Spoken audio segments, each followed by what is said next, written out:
ಹಾಂ 17ರಲ್ಲಿ ಅವರು ರಾಜ್ಯ ಸರ್ಕಾರಕ್ಕೆ ಕಳಿಸ್ತೆ. ಆಗ 60-40 ಇರುತ್ತಾಗ 60-40 ರೇಂಜ್ ಇರ್ತದೆ, ಅದು ರೇಷಿಯೋ ಸರ್ಕಾರಕ್ಕೆ ಕಳಿಸ್ತಾರೆ. 17ಕ್ಕೆ ಕಳಿಸಿದ್ದು ಆಗಲೂ ಆಗಲ್ಲ ಅವರಿಗೆ. ಆಮೇಲೆ 2020ರಲ್ಲಿ ಯಾವಾಗ ತಗೊಂಡಿದ್ದು ತೀರ್ಮಾನಗಳು ಮಾಡಿ ಒಂದೇ ದಿವಸ ಜಲದರ್ಶಿನಿ ಗೆಸ್ಟ್ ಹೌಸ್ನಲ್ಲಿ 5/1/22ಕ್ಕೆ ಈ 15 ಸೈಟು 14 ಸೈಟು ಕೊಡೋದು. ಜಲದರ್ಶಿನಿ ಗೆಸ್ಟ್ ಹೌಸ್ನಲ್ಲಿ ಕರ್ಕೊಂಡೋಗಿ ರಿಜಿಸ್ಟರ್ ಕಚೇರಿ ₹1000 ಒಂದೊಂದು ಸೈಟ್ ₹1000 ಥರ ಇಷ್ಟು 14 ಸೈಟು ಒಂದೇ ದಿವಸ ಸಬ್ ರಿಜಿಸ್ಟ್ರಾರ್ ಕರೆಸಿ ಜಲದರ್ಶಿನಿ ಗೆಸ್ಟ್ ಹೌಸಲ್ಲಿ ಆಗ್ತದೆ.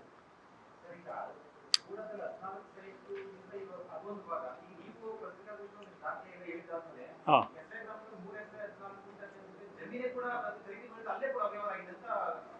ನೀವು ಅವ್ರದ್ದು ಜಮೀನೇ ಅಲ್ಲ ಅದು. 5 ಯಾರೋ 3 ಎಕರೆ 16 ಗುಂಟೆ ದೇವರಾಜುವಿಂದ ಖರೀದಿ ಮಾಡಿದ್ರಲ್ಲ, ಖರೀದಿ ಮಾಡಿದಾಗ ಅದು ದೇವರಾಜು ಜಮೀನಲ್ಲ, ಆ ಜಮೀನು ಮೂಡಾದ್ದು ಸರ್ಕಾರದ ಭೂಮಿ. ಅದು ಇದು ಇರೋದು ಪ್ರಶ್ನೆ ಮುಖ್ಯಮಂತ್ರಿಗಳಿಗೆ ನಾನು ಹೇಳೋದು. 3 ಎಕರೆ 16 ಗುಂಟೆ ನಿಮ್ಮ ಸ್ವಂತ ಆಸ್ತಿ ಅಲ್ಲ, ನಿಮ್ಮ ಬಾಮೈದು ಅದು ಸ್ವಂತ ಆಸ್ತಿ ಅಲ್ಲ, ಅದು ಮೂಡ ಜಮೀನದು. 3,16,000 ದುಡ್ಡು ಕಟ್ಟಿಬಿಟ್ಟವ್ರು ಆಗಲೇ. ಮೂಡಾದಿಂದ ದುಡ್ಡು ಕಟ್ಟವ್ರಲ್ಲಿ ಆ ಲ್ಯಾಂಡಿಗೆ ಅಕ್ವೈರ್ ಮಾಡ್ಕೊಂಡಾಗ. ಅದರಿಂದ ಇವೆಲ್ಲ ಹಲವಾರು ವಿಷಯಗಳು 50-50 ಮಾಡಿ ಅದೇನೋ ಕೊಟ್ಕೊಂಡವ್ರು. 14 ಸೈಟ್ ಕೊಟ್ಟವ್ರೆ, ಅಲ್ಲಿ ರಿಜಿಸ್ಟರ್ ಆಗಿರೋದು. ಅಲ್ಲಿ ಕರೆಸಿ ಸಬ್ ರಿಜಿಸ್ಟ್ರಾರ್ನ ಡಿಸ್ಪ್ಯೂಟ್ ಇದೆ ಅಂತ ಕಟ್ಟಿದ್ದೀವಿ ಅಂತ ಇದೆ. ಅಲ್ಲಿ ದುಡ್ಡು ಕಟ್ಟಾಗಿದೆ, ದುಡ್ಡು ವಾಪಸ್ ಅವ್ರಿಗೆ. ಈಗ ನಿಂಗೆ ಬದುಕೇ ಇಲ್ಲದೆ ಇದ್ದಾಗ ನಿಂಗನ ಹೆಸ್ರಿಗೆ ಹೆಂಗೆ ದುಡ್ಡು ಕಟ್ಟಿದ್ರೆ ಅಲ್ಲಿ ಅದು ಹೆಂಗೆ ತೋರಿಸ್ಕೊತಾರೆ? ಭಾಳ ಫಿಶಿ ಇದೆ ಇದರಲ್ಲಿ. ಮುಖ್ಯಮಂತ್ರಿಗಳು ಒಬ್ಬ ರಾಜ್ಯದ ಜವಾಬ್ದಾರಿದು ಅಂತ ಅಧಿಕಾರ ಸ್ಥಾನಗಳನ್ನು ಎಂಜಾಯ್ ಮಾಡಿ ಇವತ್ತು ಈ ಪರಿಸ್ಥಿತಿ ಪಾಪ ದೇವೇಗೌಡರಿಗೂ ನಡೀತಲ್ಲ ಭಾಳ. COD ಎನ್ಕ್ವೈರಿಗಳು, ಲೋಕಾಯುಕ್ತ ಎನ್ಕ್ವೈರಿಗಳು ನಡೆಸಿದ್ದೀವಿ. ನಮ್ಮ ಕುಟುಂಬದಲ್ಲೂ ನಾವು ಏನೇನು ನಡೆದಿದೆ ನಮ್ಮ ಕುಟುಂಬಕ್ಕೆ ಎಲ್ಲ ನೋಡ್ಕೊಂಬಂದಿದ್ವಿ ಚಿಕ್ಕ ಮಕ್ಕಳಿಂದನೂ. ಇವತ್ತು ಇವೆಲ್ಲ ಪ್ರಕರಣ ತೆಗೆದ್ರೆ ಮೈಸೂರದು ಅಂತ ತಗೋಬೇಡಿ. ಹಲವಾರು ನಿಮ್ಮ ಶಿವಮೊಗ್ಗಕ್ಕೆ ಹೋಗ್ತಿರೋ, ಹಾಸನಕ್ಕೆ ಹೋಗ್ತಿರೋ, ಎಲ್ಲಿ ಹೋಗ್ತಿರೋ ಎಲ್ಲ ಕಡೆ ಇದೇ ನಡೀತಿದೆ. ಇಲ್ಲಿ ಪ್ರಶ್ನೆ ಮೂಡಾದಲ್ಲಿ ನಡೀತಿರೋ ಹಗರಣ ಒಂದು ಕಡೆ ಇಟ್ಟುಬಿಡಿ, ಮೂಡ ಹಗರಣ ಬೇರೆ. ಇಲ್ಲಿ ಮುಖ್ಯಮಂತ್ರಿಗಳ ಕುಟುಂಬದಲ್ಲಿ ನಡೆದಿರ್ತಕ್ಕಂಥ ಈ ಅವ್ಯವಹಾರ ಇದೆಯಲ್ಲ, ಇದು ಇರ್ತಕ್ಕಂಥದ್ದು ಇಲ್ಲಿ ಪ್ರಶ್ನೆ. ಈಗ ಆಗಿದೆ ಯಡಿಯೂರಪ್ಪನವರು, ನಾವು ಆಗ ನಡೀತಲ್ಲ 2009ರಲ್ಲಿ, ಆ ಸಂದರ್ಭದಲ್ಲೂ ಕೋರ್ಟು ಕಚೇರಿ ಅವರು ಅಲ್ಲದ್ರು. ಹಾಗಂಗಿದ್ರೆ ಲಿಂಗಾಯತರು ಮುಖ್ಯಮಂತ್ರಿ ಅಂತ ಹೇಳಿ ಹಸುವೆಯಿಂದ ಯಡಿಯೂರಪ್ಪನ ಇಳಿಸ್ಬೇಕು ಅಂತ ಹೋದ್ರು ಅಂತ ಯಡಿಯೂರಪ್ಪನವ್ರು ಹೇಳಿದ್ರ? ಈಗ ನಮ್ಮ ಮೇಲೂ ನಡೀತು. ಅಯ್ಯೋ ಕುಮಾರಸ್ವಾಮಿ ಏನೋ ಒಂದು ಬೆಳೆದ್ಬಿಟ್ಟ ಅಂತೇಳಿ ಕುಮಾರಸ್ವಾಮಿ ಮೇಲೆ ಆ ಜಾತಿ ಒಕ್ಕಲಿಗ ಅಂತ ಹೇಳ್ಬಿಟ್ಟು ನಡೀತಾ ನನ್ನ ಮೇಲೆ. ಈಗ ಶಿವಕುಮಾರ್ದೆ ನಡೀತಲ್ಲಪ್ಪ ಅವ್ರದ್ದು, ಏನು ಒಕ್ಕಲಿಗ ಅಂತ ಮಾಡಿದ್ರ?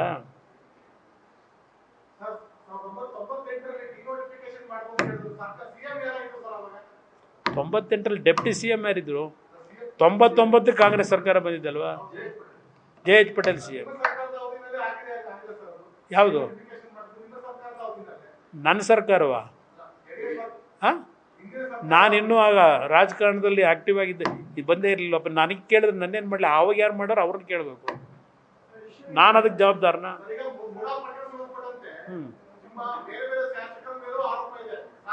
ಬ್ರದರ್,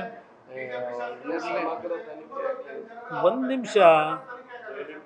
ನಿಮಿಷ. ಯಾರ್ಯಾರ ಮೇಲೆ ಆರೋಪಗಳಿದೆ, ಯಾರ್ಯಾರು ಅಕ್ರಮವಾಗಿ ಏನೇನು ಮಾಡಿದ್ದಾರೆ, ಆ್ಯಕ್ಷನ್ ತಗೋಬೇಕಾದಂಥದ್ದು ಸರ್ಕಾರದ ಕರ್ತವ್ಯ. ನಾವು ಅಲ್ಲೆಲ್ಲೋ ಯಾರ್ದು ನಮ್ಮವ್ರು ಯಾರ್ದು ಆಗ್ಬಿಟ್ಟಿದೆ ಅಂತೇಳಿ ಮೌನಿಗೆ ಶರಣಾಗಕ್ಕಾಗುತ್ತಾ? ಸರ್ಕಾರದ ಆಸ್ತಿ ಹೇಳ್ತಾರೆ 3-4 ಸಾವಿರ ಕೋಟಿ ಅವ್ಯವಹಾರ ಅಂತ ಹೇಳ್ತಾರೆ. ಬಿಟ್ಬಿಡೋದ ಇದನ್ನು? ಅಯ್ಯೋ ನಮ್ಮವ್ರು ಯಾರೋ 4 ಜನ ಅವರೇ ಅಂತ ಹೇಳಿ ಬೇಡ ನಾವು ಸೈಲೆಂಟ್ ಆಗ್ಬಿಡೋದಾ? ಹಾಂ, ಅವ್ರು ಮುಖ್ಯಮಂತ್ರಿಗಳು ಬರ್ತಾ ಇದ್ದಾರೆ, ಮುಖ್ಯಮಂತ್ರಿಗಳದು ಪ್ರಮುಖವಾಗಿದೆ ಅಲ್ವಾ? ಅದಕ್ಕೆ ಶಿವಕುಮಾರ್ ಅದಕ್ಕೆ ಹೇಳೋದು ಬೇರೆಯವರು ಮಾಡಿದ್ರೆ ಇಲ್ಲಿ ಯಾತಕ್ಕೆ ಹೇಳ್ತೀನಿ ಅಂದರೆ, ಅವರು ಯಾವ ಪೊಸಿಷನಲ್ಲಿದ್ದಾರೆ. ಇವರು ಒಬ್ಬ ಮುಖ್ಯಮಂತ್ರಿಯ ಸ್ಥಾನದಲ್ಲಿದ್ದಾಗ, ಉಪಮುಖ್ಯಮಂತ್ರಿ ಸ್ಥಾನದಲ್ಲಿದ್ದಾಗ ನಡೆದಿರ್ತಕ್ಕಂಥ ಒಂದು ವ್ಯವಹಾರ. ನೀವು ಶಾಸಕರುಗಳು ಬೇರೆ ಬೇರೆಯವರು ರಿಯಲ್ ಎಸ್ಟೇಟ್ನವರು ಭಾಳ ಜನ ಮಾಡ್ಕೊಂಡವ್ರೆ. ಇಲ್ಲಿ ಅಧಿಕಾರ ದುರುಪಯೋಗ ಇದು. ಈ ನಾವು ಕೋರ್ಟ್ ಕಟ್ಟೆಗೆ ಹೋಗಿಲ್ವಾ? ನಮ್ಮ ಮೇಲೂ ಮಾಡಿಲ್ವಾ?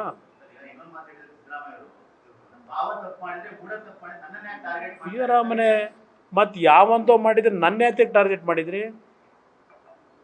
CID ಇದಕ್ಕೆ ಕರೆಸಿದ್ರಲ್ಲ ನನ್ನ, SITಗೆ. ನೀವು ಮುಖ್ಯಮಂತ್ರಿ ಇದ್ದಾಗ ಕ್ಯಾಂಪೈನ್ ಇಟ್ಕೊಂಡಿದ್ರಲ್ಲ, ನನ್ನ ಕರೆಸಿದ್ರಲ್ಲ. ಯಾವನೋ ಮಾಡಿದ ತಪ್ಪು ನನ್ನ ಯಾಕೆ ಕರೆಸಿದ್ರಿ? ಒಂದು ದಿವಸ ಆದರೂ ಅರೆಸ್ಟ್ ಮಾಡಬೇಕು ಅಂತ ಹೊರಟಿದ್ರಲ್ಲ. ಆಗ ಇನ್ನೂ ಸಾಲ್ವ್ ಆಗಿಲ್ಲ, 14 ವರ್ಷ ಆಯಿತು. ಏನು ಹೇಳಿ? ಯಾರು ನೋಡ್ರಿ, ಕೇಳಿ ಇಲ್ಲಿ. ನಾನು ಹೇಳ್ತಾ ಇರೋದು ನನಗೆ ಯಾವ ರೀತಿ ಹಿಂಸೆ ಪಟ್ಟಿದ್ದೇನೆ ಅದನ್ನು ಹೇಳ್ತಾ ಇದ್ದೇನೆ. ಈಗ ನನ್ನ ಸರ್ಕಾರದಲ್ಲಿ ಮಾಡ್ತಾ ಇದ್ದೇನೆ ಇದನ್ನು? ನನ್ನ ಸರ್ಕಾರ ಇದೆಯಾ ಇದು? ಇಲ್ಲ, ನನ್ನ ಸರ್ಕಾರ ಇದ್ದಾಗ ಇವಕ್ಕೆಲ್ಲ ನಾನು ಸೈನ್ ಹಾಕಿದ್ದೀನಾ? ಅವರು ಅಧಿಕಾರದಲ್ಲಿದ್ದಾಗ ನಡೆದಿರೋ ಪ್ರಕರಣಗಳಿದು. ಯಾರೇ ಅವ್ರ ಸಂಬಂಧಿಕರು ಮಾಡಿದ್ರು ಅವ್ರ ಜವಾಬ್ದಾರಿ ತಗೋಬೇಕಲ್ಲ. ಈಗ ದೇವೇಗೌಡರು ಹಿಂದೆ 82-83ರಲ್ಲಿ COD ಕೇಸು ಅಂತ ಹೇಳಿ, ಲೋಕಾಯುಕ್ತ ಕೇಸು ಅಂತೇಳಿ ನಡೀತಲ್ಲ, ದೇವೇಗೌಡರು ಮಾಡಿದ್ರ ತಪ್ಪದು? ಯಾತಕ್ಕೆ ಕರೆದ್ರು ದೇವೇಗೌಡರನ್ನ ಅಲಿಸಿದ್ರು? ಅಧಿಕಾರದಲ್ಲಿದ್ದಾಗ ಅಧಿಕಾರವನ್ನು ದುರುಪಯೋಗ ಪಡಿಸ್ಕೊಂಡು ಯಾವ ಥರ ನಡೆದಿದೆ ಅಂತಕ್ಕಂಥದ್ದು ಇಲ್ಲಿ ಪ್ರಶ್ನೆ ಅಷ್ಟೇ. ಹಾಂ, ಏನು ಹೇಳಿ ಬ್ರದರ್? ದಲಿತರದು, ಮೇಜರ್ ಕಮ್ಯುನಿಟಿ ಅವ್ರದ್ದು ಅದೆಲ್ಲ ಪ್ರಶ್ನೆ ಇಲ್ಲಿ. ಇವೆಲ್ಲ ಜಾತಿ ಹೆಸರದಲ್ಲ. ಇಲ್ಲಿ ಅಕ್ರಮವಾಗಿ ನಡೆದಿರ್ತಕ್ಕಂಥದ್ದು ಅದರ ಬಗ್ಗೆ ಚರ್ಚೆ ಇದು. ಹೀಗಾಗಿದ್ರೆ ವೀರಯ್ಯನ ಯಾಕಪ್ಪ ನೆನ್ನೆ ಅರೆಸ್ಟ್ ಮಾಡಿದಿರಿ? ಈ ರಾಜ್ಯದಲ್ಲಿ ಪಾರದರ್ಶಕತೆ ಬೇಕೋ ಬೇಡವೋ? ಇದನ್ನೇ ಮುಂದುವರ್ಸ್ಕೊಂಡು ಹೋಗೋದಾ? ಯಾವ ತನಿಖೆ ಮಾಡ್ತಾರೆ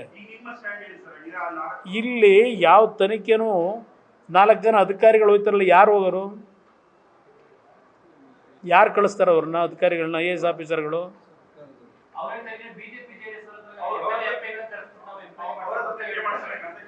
ಇಲ್ಲಿ ನಾನು ಈ ವಿಷಯದಲ್ಲಿ ಯಾರಾದರೂ ವಕೀಲರುಗಳು ಮುಂದೆ ಕೋರ್ಟು ಕಚೇರಿಗೆ ಹೋಗ್ತಕ್ಕಂಥವ್ರು ಹೋಗ್ಬೋದು. ಅದಕ್ಕೆ ನಾನು ಮಾಹಿತಿ ಇಟ್ಟಿದ್ದೀನಿ. ಇಲ್ಲಿ ತನಿಖೆಯಿಂದ ಏನು ಬರಲ್ಲ.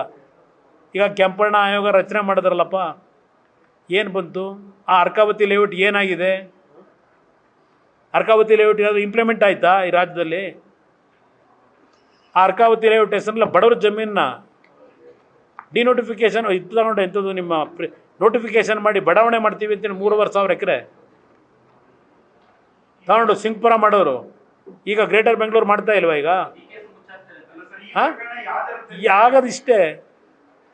ಈಗ ನಿಮ್ಮ ಸದನ ಸಮಿತಿ ಅಧ್ಯಕ್ಷರು ಲಾ ಮಿನಿಸ್ಟ್ರಾಗ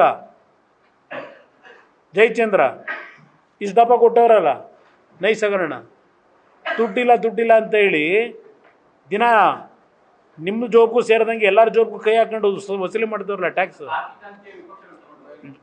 ಟ್ಯಾಕ್ಸ್ ವಸೂಲಿ ಮಾಡ್ತವ್ರಲ್ಲ. ಇದು ಯಾವುದು ಟ್ಯಾಕ್ಸ್ ಹಾಕೋದೇ ಬೇಕಾಗಿಲ್ಲ. ಆ ಭೂಮಿ ವಾಪಸ್ ತಗೊಂಡ್ರೆ ಏನು? ಹಾಂ ಹಾಂ